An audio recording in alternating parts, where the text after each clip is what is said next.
Well, if you clicked on this video to see the famous Uncle Lou post-game meltdown and rage, I'm sorry to disappoint you. Not happening today. I pretty much got it all out of my system at halftime. So if you're just here to see me yell and scream, click back and watch the video right before this one from halftime of the game. This is really past the point of even getting upset and bothered with, to be honest. This was a total and complete beatdown by Ole Miss of my Georgia Bulldogs. This game was never even competitive, never even close. The difference in talent and skill at key positions was so obvious from the get-go in this game. Chad Kelly is definitely the real deal, which I said that during the week. When I was talking about the Mizzou game, I said Locke was good, but Chad Kelly is better. He's the real deal. He's definitely the best quarterback in the SEC right now, and he just lit us up. We had no answers. Couldn't cover. Their receivers are all 6'2", 6'3", 6'4", 6'5". Couldn't cover any of those guys. Everything Ole Miss did was working today, and nothing UGA did was working. We couldn't get the ground game going.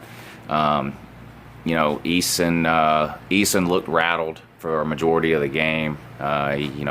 He made some bad passes, some overthrows, some underthrows. Just never looked comfortable. Too many drops again. The times that he did find an open receiver, way too many drops. We had another 7 or 8 drops in this game today. It's just unacceptable. I'm not blaming this loss on any of these things. Ole Miss was just a better team and destroyed us today. So, you know, talking about the drops and Eason looking rattled and no running game, I mean, these are just things I'm mentioning that we need to work on or try to get tightened up or fixed for the next games. There was nothing we could have done in this game to win. Ole Miss was just a way better team than UGA. That's just all there is to it. So congrats to the Ole Miss fans,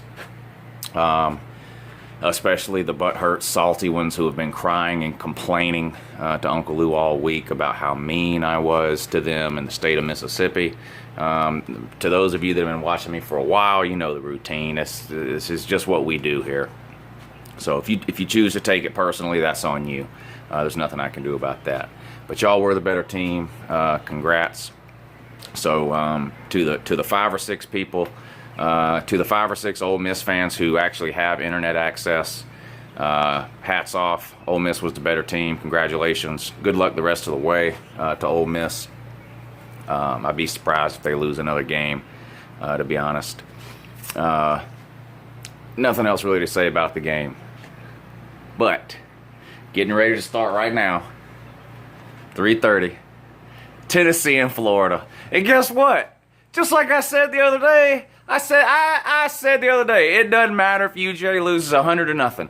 The loser of this Tennessee-Florida game is in way worse shape right now than UGA is, okay? This was not an East loss. It blows my mind the number of people who do not understand the difference between losing to a West team and losing to an East team. It just blows my mind the number of so-called big football fans that can't wrap their head around the fact that a loss to the West and a loss to the East is not the same. It's just not.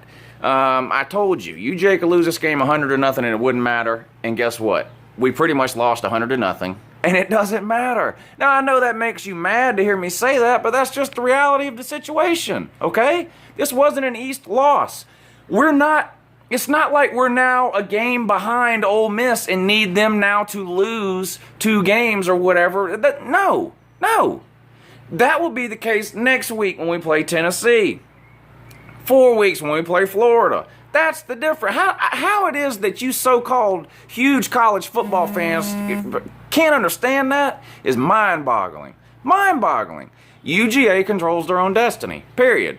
The loser of this Tennessee, it's sad that I have to explain this to you people. The loser of this Tennessee-Florida game that's about to come on okay, is going to be a game down to another East team that's undefeated. Follow me here? Okay, so let's assume whatever team, let's assume Florida wins, okay? Tennessee is 2 games behind. They would need Florida to lose 2 games.